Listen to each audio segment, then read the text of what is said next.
आपने पहला कारण बताया जो न्याय प्रक्रिया के लंबित होने का। दूसरा कौन सा कारण हो सकता है? हाँ, दूसरा कारण इसका है concentration of work in few hands. इससे मेरा कहने का मतलब है, अदालत में जो भी एडवोकेट्स प्रैक्टिस करते हैं उनमें से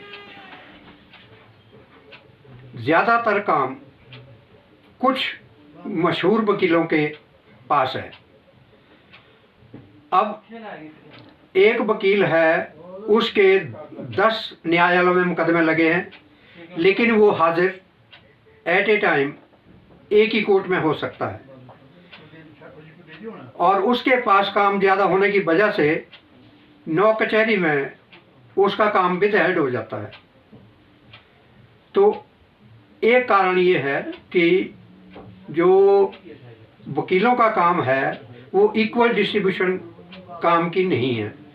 कुछ वकीलों के पास बहुत ज़्यादा काम है और ज़्यादातर वकीलों के पास कम काम है। तो ये सबसे मेजर कारण ये है कि मुकदमेबाजी का मेजर शेयर कुछ वकीलों के पास है और माइनर शेयर ज़्यादातर लोगों के पास है। उस वजह से भी मुकदमे की सुनवाई में देरी हो सकती है।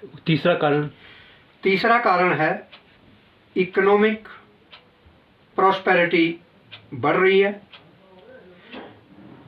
जो पहले छोटे छोटे मुकदमे होते थे जिनको हम लोकल लेवल पर सेटल करते थे, वो भी अब कोर्ट में आने लग गए हैं।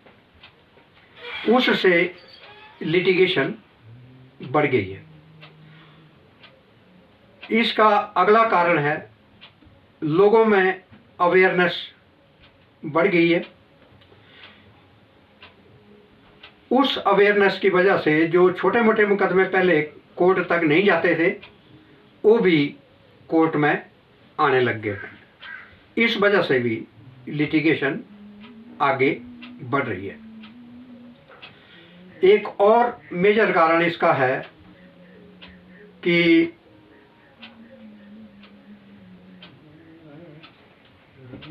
किसी की ज़मीन अगर मेरे पास रहन है और मुझे उससे सालाना 50,000, 60,000, 1 लाख रुपया इनकम हो रही है, तो लिटिगेशन चलाने के लिए मैं 5-10 हज़ार रुपया वकील को देने में कोताही बिल्कुल नहीं करूँगा, क्योंकि फिर भी मेरे को अगर लाख रुपया इनकम हो रही है, 10,000 में वकील को फीस देता हूँ तो 90,000 फिर भी मेरे को सालाना उस ज़मीन से फ़ायदा हो रहा है।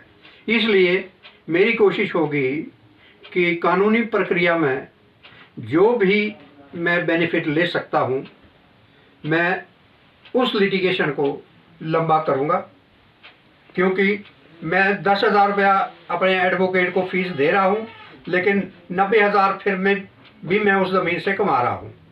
इसलिए जो भी बेनिफिट कानून में मैं ले सकता हूँ वो बेनिफिट लेके मैं मुकदमेबाजी को और डिले करूँगा। जानकारी के लिए बहुत बहुत धन्यवाद।